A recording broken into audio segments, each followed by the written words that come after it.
Hi there everyone, I'm Denny, and welcome to this episode of AllMonsters Go to Space. Today I'm bringing you a video on the neo-pagan goddess Ostara or Ēostre. This goddess seems to be well known, but not well documented. I couldn't tell if she was truly an ancient Germanic goddess, or just a deity created 60 years ago by neo-pagans, who were probably being inspired by other spring goddesses, like Freya and Idun and maybe even Ishtar, but that last one might be a stretch.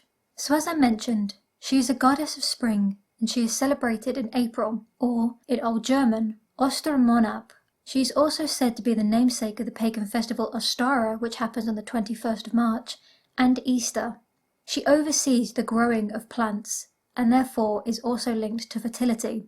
Jacob Grimm, yes, of those Grimms, he was the editor of their fairy tales, said that she was the deity of the dawn, and this is also because her name means the rising of the sun or the coming of the dawn.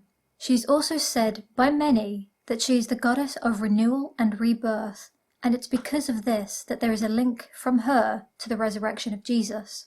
Now her description varies.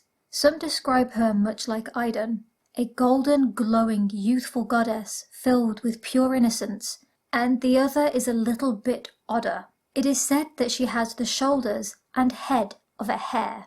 She has a few symbols attributed to her, like the colours of spring green, yellow and purple, spring flowers of all kinds, hot cross buns, eggs and seeds, and obviously the hare. Now hot cross buns are linked to her because of the cross on top. It is said to be the equal-armed Celtic cross representing balance, summer and the winter solstices, autumnal and spring equinoxes, night and day, etc. The egg and all nuts and seeds symbolize fertility and birth, and the white of the egg actually represents the white goddess who enfolds the golden god represented by the yolk, or the moon and the sun. It's also the balance of the female and the male aspects in everything. She's also linked to certain trees like the alder, a tree that is said to be the bridge between heaven and earth, and is said to rule from March 18th to April 14th. She also has the ash tree, which is what the world tree Yggdrasil is, and finally the birch tree. During the spring equinox and at Beltane, and potentially other celebrations mainly geared towards fertility, pagans would dance around this tree as it was normally the first one to wake up in spring. And last but not least, the hare. There are a few reasons why the hare is linked to her. One is because of their ability to conceive whilst already pregnant, another is because they start waking up during the spring. And there is also a traditional story from the West Country, or the southwest of England for those that don't know, which is the areas consisting of Cornwall, Devon, Dorset and Somerset, sometimes Wiltshire and Gloucestershire.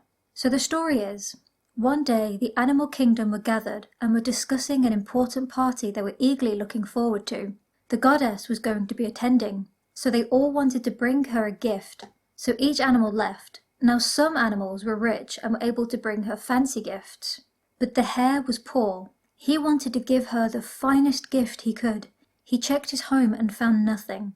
He then checked his larder and again found nothing except one single egg.